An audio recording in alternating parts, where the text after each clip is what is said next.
উৎসবমুখর আয়োজনে কুমিল্লায় অনুষ্ঠিত হল অনূর্ধ্ব-12 ক্রিকেট কার্নিভাল। টেস্ট ক্রিকেটে বাংলাদেশের ২৫ বছর পূর্তি উপলক্ষে বাংলাদেশ ক্রিকেট বোর্ড কর্তৃক আয়োজিত কুমিল্লা জেলা ক্রীড়া সংস্থার সহযোগিতায় কুমিল্লা ঈদগাহ মাঠে অনুষ্ঠিত হয় ক্রিকেট কার্নিভাল।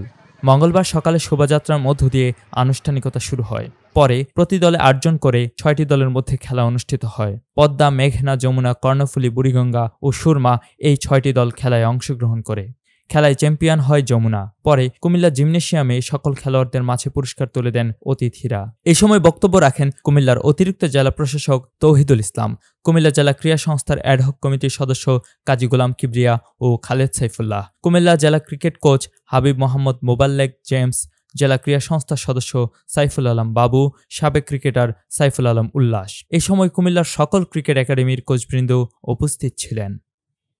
কুমিল্লার কাগজ নিউজ ডেস্ক।